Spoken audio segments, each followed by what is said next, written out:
Welcome back, Deep Divers.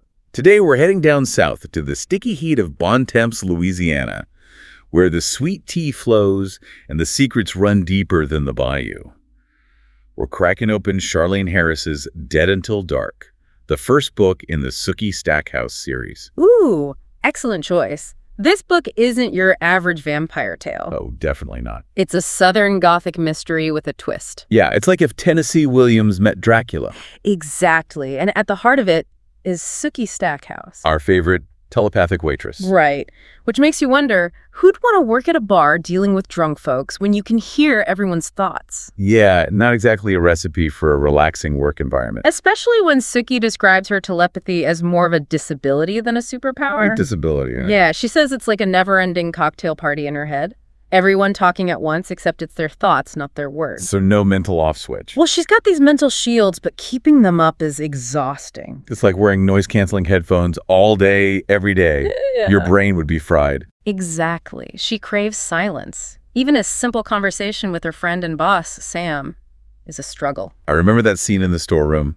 Sam's totally clueless about how much effort it takes for her to just function. And then enters Bill Compton. Our brooding, mysterious vampire. Strolling into Merlitz like he owns the place. The funny thing is, she can't hear his thoughts. Talk about an oasis of silence in a world of mental noise. Right. It's like finding a quiet corner in a packed library. For Sookie, he's a breath of fresh air. Literally. But their connection runs deeper than just the lack of telepathic chatter. They're both outsiders, dealing with prejudice and suspicion. Humans fear vampires, and Sookie's telepathy makes her a freak in the eyes of many. They bond over being different, being othered. And that bond is put to the test pretty quickly when those creepy rat rays show up. Talk about a bad first date for Sookie and Bill. Vampire drainers in the parking lot. Draining a vampire isn't just assault. It's a violation. Yeah, it takes years for them to recover. And Sookie doesn't hesitate to defend Bill, grabbing that chain from her brother Jason's truck. Talk about resourceful. That scene shows Sookie's not your typical damsel in distress. She's got grit. It's a turning point in their relationship, too. It solidifies their connection, their trust in each other. Forged in the fire of a parking lot brawl. Exactly. Then there's that scene where Bill takes her flying. Who needs roller coasters when you can fly with a vampire? It's a moment of pure freedom for Sookie. She's always felt trapped by her telepathy, the small-town gossip, and suddenly she's soaring above it all. But back on the ground, things take a dark turn. Maudette and Dawn are found murdered. With telltale bite marks. And naturally, everyone points the finger at Bill. The classic blame the outsider routine. It puts Sookie in a tough spot. Does she trust her gut, her feelings for Bill, or does she go with the time's fear? So what does she do? She heads to a vampire bar in Shreveport. Talk about a culture shock. That's Sookie's first real glimpse into the vampire world. She meets Eric, who definitely makes an impression. Oh, Eric. And she sees how complex, how brutal their society can be. But it's not just vampires stirring the pot. Her brother, Jason, becomes a suspect in the murders. Poor Jason, always getting into trouble. Sookie fiercely defends him despite his, colorful reputation. She believes in him, but even she has moments of doubt. Especially when their lawyer and even her friend Sam seem skeptical. Which leads to the biggest shocker of all.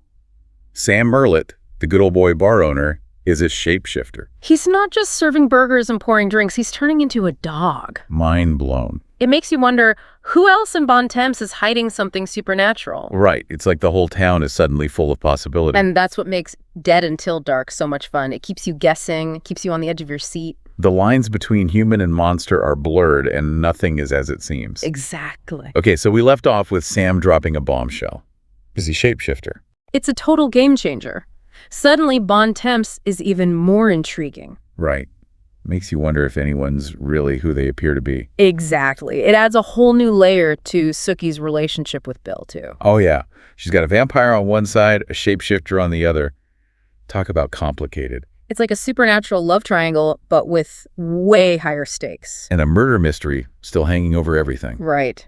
Those murders are far from over. And gets who ends up in the hot seat again. If we're talking about trouble, it's gotta be Jason. Poor Jason. He can't seem to stay out of the suspect line. Despite his reputation, Sookie refuses to believe her brother's a killer. I mean, he's got a weakness for the ladies, but murder. But even Sookie starts to doubt when they find that videotape. Yeah, that wasn't exactly Jason's finest moment. It's frustrating for Sookie, though, because she can't read Jason's mind.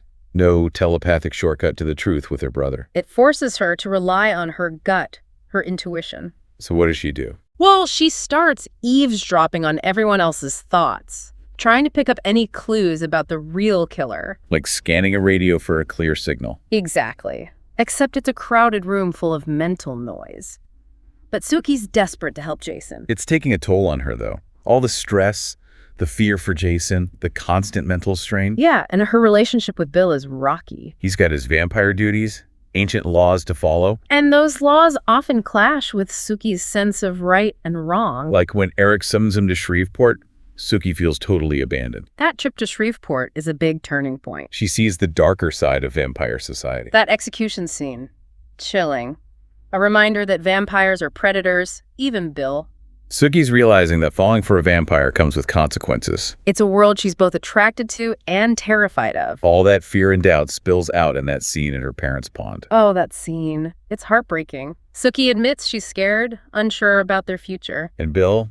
He's torn between his love for her and his vampire obligations. It's the classic heart versus duty dilemma. And just when you think things can't get worse, Sookie's attacked in her own backyard. It ramps up the tension, the sense of danger. Makes you realize that even in a small town like Bon Temps, darkness can creep in. Right. Charlaine Harris does a great job of peeling back those layers of small-town life, showing the secrets lurking beneath the surface. It reminds us that evil can exist anywhere, and appearances can be deceiving. Which brings us back to Sam and his shape-shifting. Right. He wasn't who Sookie thought he was. It's like a metaphor, you know? We all have hidden depths, parts of ourselves we keep secret. Makes you wonder who else in Bon Temps might be hiding something. Maybe more shapeshifters. Oh, witches. Or fairies. Oh, good one. But let's get to the big reveal. We finally learn who the killer is. And it's René Lanier, the seemingly harmless handyman. Totally caught me off guard. He was like wallpaper, just blending in. It's a brilliant twist. This ordinary guy turns out to be driven by hatred and prejudice. His motive, revenge for his sister Cindy, who was involved with a vampire. Shows how dangerous assumptions and prejudice can be. René judged all vampires based on one experience. A tragic reminder that fear and ignorance can fuel real-world violence. But even with all the darkness, Sookie remains resilient. She doesn't let the trauma and heartbreak define her. She's a survivor. She keeps fighting for her brother, for her own happiness. But as we head into the final part of Dead Until Dark, things are far from settled. Jason's still in jail. Her relationship with Bill is shaky, and Sam's shape-shifting adds a whole new level of complexity. Plus, Eric's lurking around. His motive's still a mystery. The stakes are getting higher, and Sookie's going to have to make some tough choices. Buckle up, deep divers. The final chapter is going to be a wild ride. All right, deep divers, we're back in Bon Temps for the final chapter of Dead Until Dark, and let me tell you, things are about to get messy. Oh yeah, we've got a telepathic waitress caught in a web of vampire politics, a shape-shifting bar owner with his own secrets, and a murder mystery that's far from solved. It's like a big old pot of gumbo, simmering with secrets and surprises. And at the center of it all is Sookie, trying to clear her brother's name while getting deeper and deeper into the vampire world. Talk about pressure. And then there's Eric, always lurking in the shadows. Oh, Eric. He's like a cat playing with a mouse. You never know what he's going to do next. His interest in Sookie is obvious, but his motives, well, those are still a mystery. It's what makes him so fascinating. He's dangerous, he's powerful, and he definitely has a thing for our Sookie. It's that forbidden attraction, right? Exactly. Yeah. But Sookie's smart. She knows Eric's a player in a game she doesn't fully understand. And let's not forget about Sam. He's got his own secrets, his own struggles as a shapeshifter. Their friendship is definitely more complicated now. But through it all, Sookie's resilience is amazing. Right. She's been attacked, betrayed, constantly bombarded with other people's thoughts. Yet she keeps fighting for her brother, for what she believes in. She's not some superpowered heroine. She's a waitress in a small town, using her wits and her courage to navigate this crazy world. And she's not afraid to make tough choices, even if it means putting herself in danger. Remember when she went to that vampire bar alone? Oh, yeah. Or when she faced down those rat trays. Sookie's not one to back down from a challenge. And she's definitely got her hands full with Eric. Oh, yeah. He's a force to be reckoned with. Sookie's attracted to him, but she's also scared of him. He represents a world she's not sure she wants to be a part of. The vampire world is seductive and dangerous, and Eric embodies both sides of that. Exactly. But all those threads, the mystery, the romance, the power struggles, they all come together in the final showdown. And who's the mastermind behind it all? Drew Marshall. Posing as a regular guy, but secretly a power-hungry vampire. That was a good twist. I didn't see that one coming. He was playing everyone, trying to take over the Shreveport territory. And poor Jason, just a pawn in Drew's gang. Yeah. Framed for the murders to make Eric look bad. But Drew underestimated Sookie. Oh, yeah. She used her telepathy to gather evidence, expose him for who he really was. And then that final confrontation. Bill comes to her rescue, proving his love is the real deal. It's a satisfying ending, but it's not all sunshine and roses. Right. Sookie's lost her innocence. She's seen the dark underbelly of the supernatural world. She can't just go back to being a waitress pretending none of this happened. She's crossed a line, and there's no going back. But she's not alone. She's got Bill, and even though things are complicated, Sam's still there for her. And she's stronger now. She's faced her fears, fought for what's right. So what's next for Sookie? Well, that's the beauty of Dead Until Dark. It's not just the end of a story, it's the beginning of an adventure. Her world's been blown wide open. Who knows what's waiting for her in the next book? More vampires, more shapeshifters, maybe even some werewolves. Oh, the possibilities. And let's not forget about Eric. He's not going to let Sookie forget about him anytime soon. I think he's got plans for her. Definitely. Dead Until Dark is just the tip of the iceberg. Sookie's journey is just getting started. Yeah, deep divers, it's been a wild ride through Bon Temps. A town where the cocktails are strong, the secrets are juicy, and the supernatural is just part of everyday life.